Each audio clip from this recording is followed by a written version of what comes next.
Benvenuti o bentornati sul mio canale, io sono Silvia e in questo tutorial vi mostrerò come lavorare il punto iris o punto V all'uncinetto, una lavorazione super semplice e perfetta per sciarpe, stole, copertine e non solo.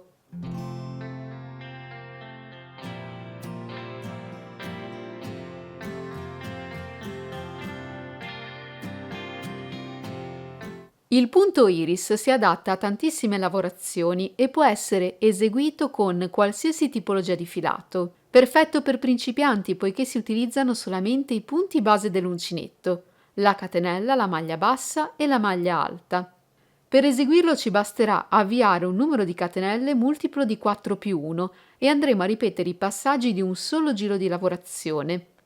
È un punto reversibile, quindi è perfetto per sciarpe, stole, coperte, copertine e per tutti quei progetti a pannello dove abbiamo necessità di ottenere la stessa texture da una parte e dall'altra del nostro pannello. All'interno del tutorial troverete tutti i miei consigli e trucchi per una lavorazione ottimale con questo punto e se siete poi alla ricerca di altri punti all'uncinetto particolari, li trovate in una playlist dedicata proprio qui sul mio canale YouTube, dove se ancora non l'avete fatto e ne avete piacere vi invito ad iscrivervi per non perdervi tutti i miei prossimi tutorial. Vi basterà cliccare sull'apposito pulsante proprio qui sotto il video. Andiamo quindi a scoprire insieme come lavorare questo punto.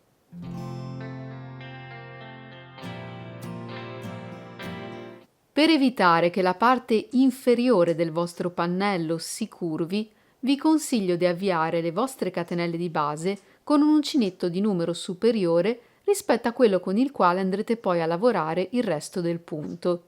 Andrò infatti ad avviare le mie catenelle con un uncinetto numero 5 e proseguirò poi con un uncinetto numero 4. Questo punto richiede un numero di catenelle di base multiplo di 4 più 1. Andiamo quindi ad avviare le nostre catenelle multiplo di 4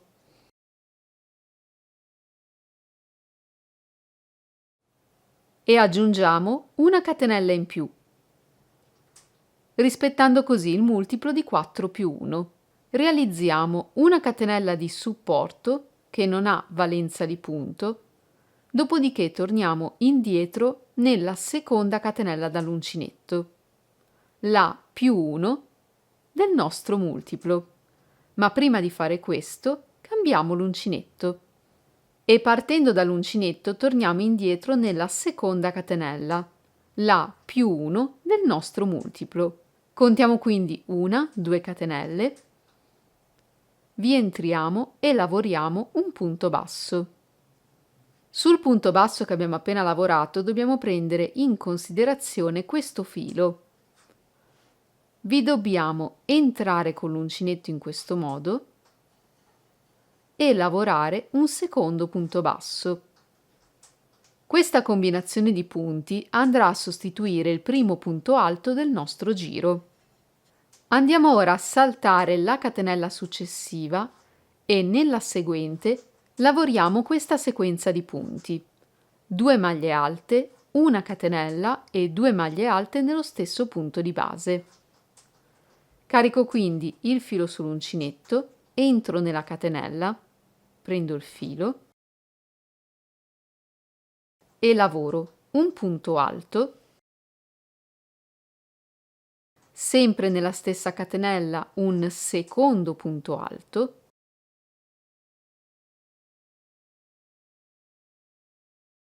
una catenella di separazione e nello stesso punto una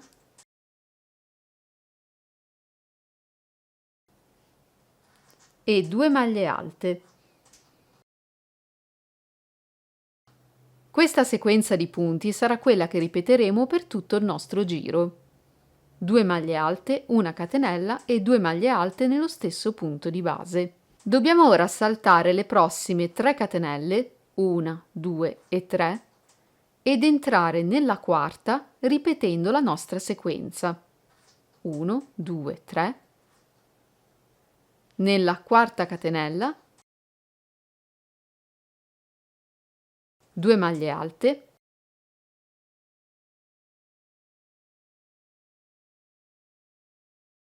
catenella di separazione e 2 maglie alte,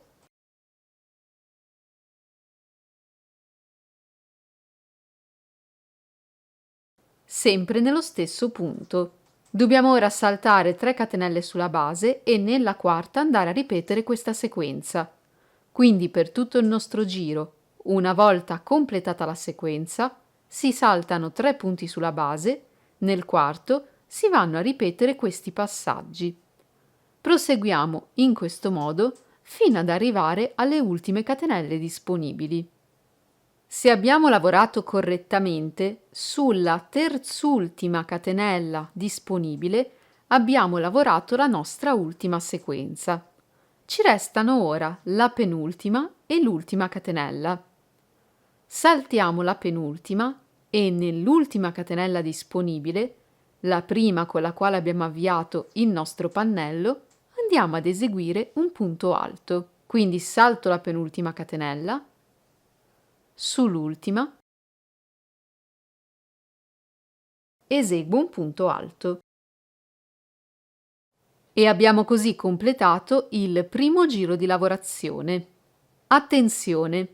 Per ottenere un bordo armonioso non andiamo ad eseguire una catenella di supporto, ma andiamo direttamente a voltare il lavoro e dobbiamo rientrare qui, sopra l'ultimo punto alto che abbiamo lavorato. Andremo a sostituire il primo punto alto di questo giro con la stessa sequenza di punti con la quale abbiamo avviato il pannello. Quindi entriamo qui nel primo punto disponibile, l'ultimo punto alto che abbiamo lavorato, prendiamo il filo e lavoriamo un punto basso. Dopodiché andiamo ad entrare qui, sotto il filo di sinistra che compone il nostro punto basso appena lavorato. Vi entriamo in questo modo, prendiamo il filo e lavoriamo una seconda maglia bassa. Davanti a noi ora abbiamo una sequenza di punti, 2 maglie alte, una catenella e 2 maglie alte. Dobbiamo non considerare le maglie alte e prendere solamente in considerazione lo spazio che si è creato sotto questa catenella, la catenella di separazione. Al di sotto di questo spazio dobbiamo ripetere la nostra sequenza di punti. Quindi carichiamo il filo sull'uncinetto, passiamo sotto la catenella del giro precedente, prendiamo il filo e lavoriamo un punto alto. Ricarichiamo il filo, passiamo sotto, secondo punto alto, catenella di separazione, sotto la catenella, punto alto e punto alto, completando così la nostra sequenza di punti. Questi sono i passaggi che dobbiamo ripetere per tutto questo giro. Saltiamo tutti i punti che ci si presentano e andiamo qui, sotto la catenella di separazione della sequenza successiva, dove ripetiamo gli stessi passaggi. E proseguiamo in questo modo, lavorando la nostra sequenza di punti nello spazio sotto la catenella per tutto il giro. Lavorata l'ultima sequenza sotto l'ultimo spazio disponibile, abbiamo ora qui davanti a noi la nostra sequenza di maglie basse che sostituiva il primo punto alto del primo giro. Dobbiamo concludere questo giro esattamente come abbiamo fatto nel precedente, con una maglia alta sull'ultimo punto disponibile. E il nostro ultimo punto disponibile è proprio questo qui, la nostra sequenza di 2 maglie basse. Carichiamo il filo sull'uncinetto e andiamo qui, sotto alle 2 costine della maglia bassa più in alto che abbiamo lavorato. Entriamo nel punto e lavoriamo una maglia alta. E abbiamo così completato il nostro secondo giro. Per il prossimo giro e tutti i giri successivi non dobbiamo fare altro che ripetere i passaggi che abbiamo appena visto insieme. Quindi voltiamo il lavoro, senza catenelle di supporto e andiamo a ripetere le 2 maglie basse iniziali per sostituire il primo punto alto. E ci spostiamo poi qui, sotto le catenelle di separazione delle sequenze che abbiamo lavorato nei giri precedenti. Sotto gli spazi di queste catenelle lavoriamo 2 maglie alte, catenella di separazione e 2 maglie alte. Dopodiché passiamo allo spazio successivo. Al termine del giro, sopra l'ultimo punto disponibile, andiamo a lavorare un punto alto. L'ultimo punto disponibile sarà sempre la sequenza di 2 maglie basse che abbiamo lavorato all'inizio del giro precedente. Se avete difficoltà a individuare questo punto, vi faccio vedere un piccolo trucco. Al termine del giro voltate il lavoro, lavorate le 2 maglie basse una dentro l'altra che vi consentono di sostituire il primo punto alto e qui sotto alle 2 costine della seconda maglia bassa andate a posizionare un marcatore. Proseguite poi nella vostra lavorazione, completate il giro, iniziate il giro successivo ponendo un altro marcatore e quando arriverete al termine del giro successivo avrete davanti a voi il marcatore che vi indicherà quali sono le 2 costine nelle quali andare a lavorare l'ultimo punto alto del vostro giro. Proseguiamo quindi ripetendo i passaggi che abbiamo visto insieme, giro dopo giro, finché il nostro pannello non avrà raggiunto l'altezza desiderata. Lavorato ancora qualche giro, questo sarà il risultato. Vi ricordo le caratteristiche di questo punto. Può essere eseguito con qualsiasi tipologia di filato, utilizzando solamente i punti base dell'uncinetto e ripetendo un solo giro di lavorazione. È un punto reversibile, quindi abbiamo la stessa texture da una parte e dall'altra del nostro pannello, il che lo rende un punto perfetto per sciarpe, stole, copertine, per qualsiasi progetto a pannello dove desideriamo ottenere lo stesso effetto da una parte e dall'altra del nostro lavoro.